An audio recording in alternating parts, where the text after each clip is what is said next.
Hello students. So let us start with our first lecture of the solutions and colligative properties.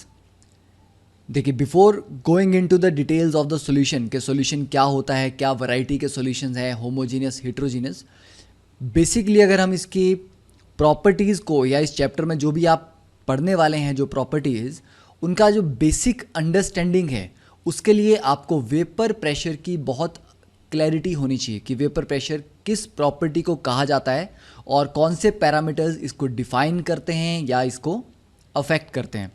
तो देखिए सबसे पहले हम देखेंगे इवेपोरेशन एंड कंडेंसेशन।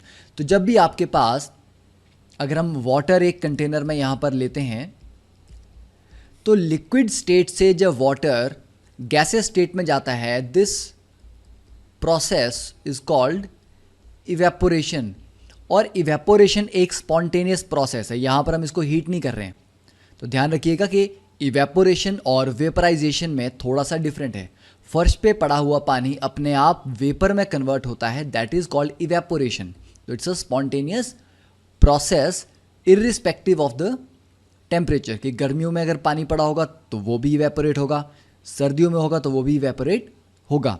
हाँ, रेट ऑफ इवेपोरेशन का डिफरेंस आ सकता है कि रिलेटिव ह्यूमिडिटी कितनी है, but still evaporation is a spontaneous process. वैसे ही जो वाटर ऑलरेडी गैसेस स्टेट में है, वेपर स्टेट में है, जब वो वापस लिक्विड स्टेट में आता है दैट इज कॉल्ड कंडेंसेशन।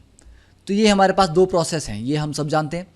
अब यहाँ पर जो आपके पास एक कंटेनर यहाँ पर फिगर में दिखाया गया, इसमें वाटर आपने लिया है, तो धीरे धीरे क्या होगा, ये वाटर सराउंडिंग से थोड़ी हीट लेके स्पॉन्टेनियसली वेपराइज होना स्टार्ट होगा। तो धीरे धीरे यहां पर क्या होगा, इसके वेपर्स बनेंगे। तो हमारे पास वाटर वेपर्स बनेंगे। अब वेपर जैसे जैसे बनेंगे वो बढ़ते जाएंगे तो उनमें क्राउडिंग भी बढ़ती जाएगी। जैसे एक लिमिटेड स्पेस है इसके ऊपर, तो क्या होगा, इसके ऊपर से एटमॉस्फेरिक प्रेशर एक्ट कर रहा है, ठीक है। तो जो आपके वेपर्स बन रहे हैं एक पर्टिकुलर स्पेस में, यहाँ पे टाइम के साथ इन वेपर्स की जो संख्या है, जो नंबर ऑफ वेपर मॉलिक्यूल है वो बढ़ते जाएंगे। बढ़ने से उनमें क्राउडिंग होगी, क्राउडिंग होने से फाइनली वो एक दूसरे के नज़दीक आएंगे। जैसे स्टार्टिंग में मान लीजिए कि ये वेपर्स बन रहे हैं, अब जैसे जैसे और वेपर्स बनते जा रहे हैं इनके बीच का डिस्टेंस कम होता जा रहा है।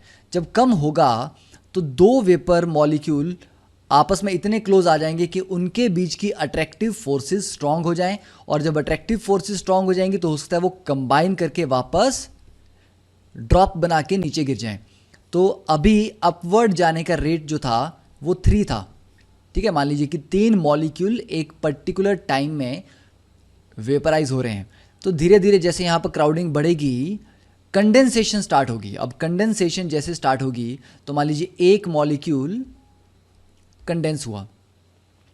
अब धीरे धीरे फिर भी ऊपर जाने का रेट ज़्यादा है, 3 ऊपर जा रहे हैं और 1 नीचे आ रहा है, तो मतलब वेपर्स के बनने की स्पीड ज़्यादा है। तो अभी क्राउडिंग और बढ़ती रहेगी, तो उसके बाद नीचे आने की स्पीड भी धीरे धीरे थोड़ी और बढ़ेगी, ये 2 होगी, फाइनली थोड़ी देर बाद जाके ये 3 हो जाएगी।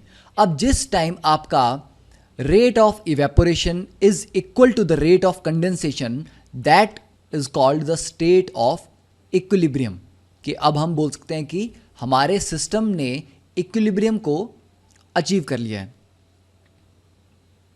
ठीक है। तो ये हम बोल सकते हैं यहां पे। तो at equilibrium the rate of evaporation will be equal to rate of condensation.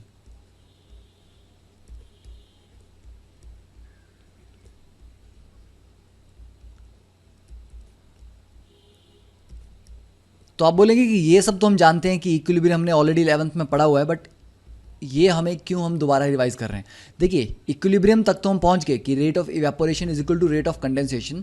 अब इससे होगा क्या, अब इसका मतलब है कि अगर मैं आधे घंटे के बाद, 1 घंटे के बाद, 10 घंटे के बाद भी आके इसको देखता हूं, क्या इस कंटेनर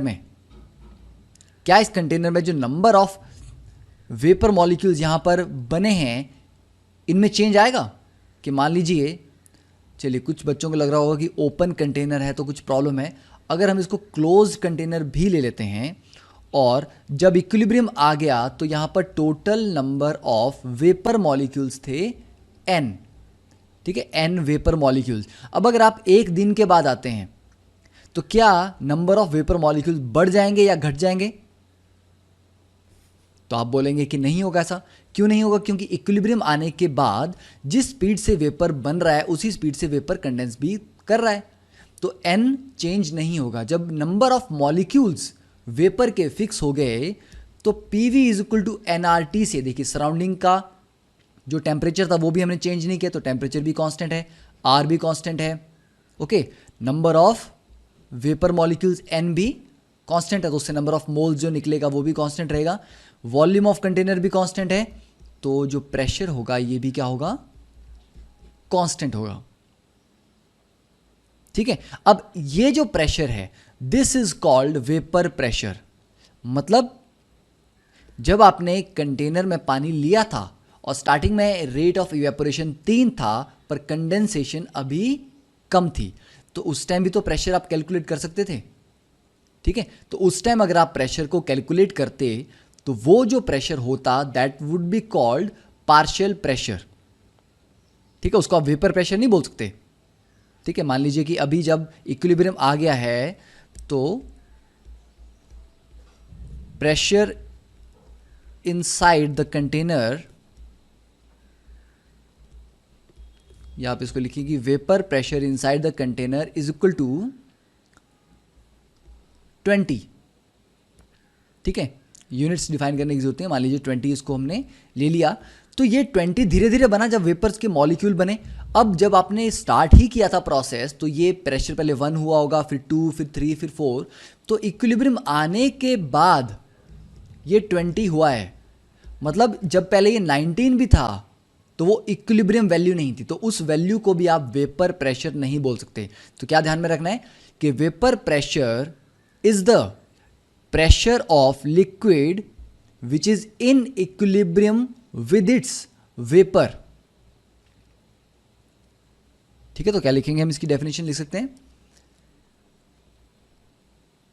तो vapour pressure is the pressure exerted by the liquid which is in equilibrium with its vapor।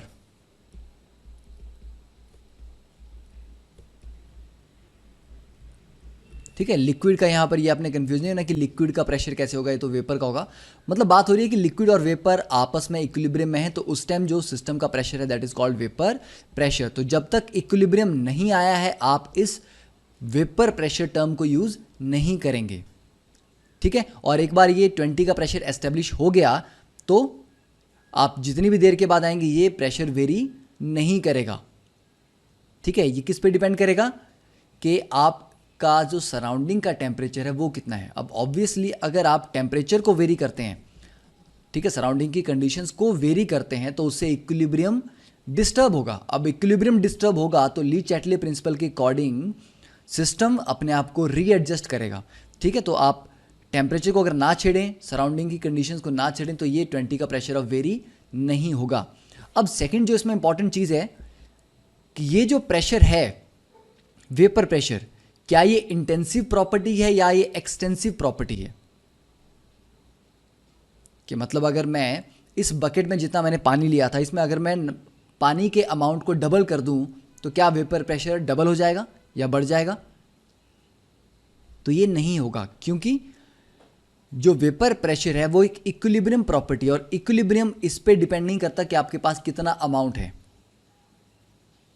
ठीक है, ये आपने केमिकल इक्विलिब्रियम पढ़ा होगा कि इक्विलिब्रियम किस पॉइंट पे एस्टेब्लिश होता है। It is not dependent on the amount of the substances और species involve in the equilibrium. तो आप पानी एक बकेट लेते हैं, 2 बकेट लेते हैं, एक चम्मच में लेते हैं या एक तालाब का पानी लेते हैं, एक पर्टिकुलर टेम्परेचर पे vapour pressure is fixed.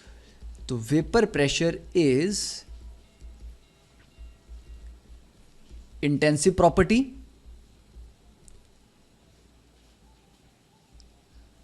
And depends only on temperature. तो टेम्परेचर पे ये डिपेंड करेगा। तो ये आपको समझ आ गया। तो अगर आप पानी का, तो vapour pressure of water at 25 degree Celsius is 23.8 torr. अब ये इंफॉर्मेशन हम नेक्स्ट क्वेश्चन में यूज करेंगे कि वेपर प्रेशर पानी का अगर आप लेते हैं तो 25 डिग्री सेल्सियस पे, रूम टेम्परेचर पे, वो कितना होता है 23.8 टॉर। इसका मतलब अगर आप तालाब में चले जाएं, तो अगर हम आइडियल कंडीशंस को लेके चल रहे हैं कि तालाब में जो सॉल्यूट्स होंगे उसके पानी में, उनको अगर हम इग्नोर कर रहे हैं कि वो भी प्योर वाटर है, एक चम्मच में आप पानी ले लें प्योर वाटर और एक गिलास में ले लें, तीनों का टेम्परेचर अगर 25 डिग्री सेल्सियस है तो तीनों के सरफेस के ऊपर जो वेपर्स बनेंगे उनका जो वेपर प्रेशर होगा वो 23.8 टॉर ही रहेगा। अगर आप उसको किसी तरीके से बढ़ा देते हैं तो वो फिर से कंडेंसेशन को बढ़ा के उसको कम कर लेगा। अगर आप वेपर प्रेशर को किसी तरह से कम करने की ट्राई करते हैं तो वो रेट ऑफ इवेपोरेशन को बढ़ा के उसको फिर से मेंटेन कर लेगा। तो क्या ध्यान रखना है कि the vapour pressure doesn't depend on the amount of solid और लिक्विड। तो सॉलिड का भी वेपर प्रेशर होता है, ठीक है।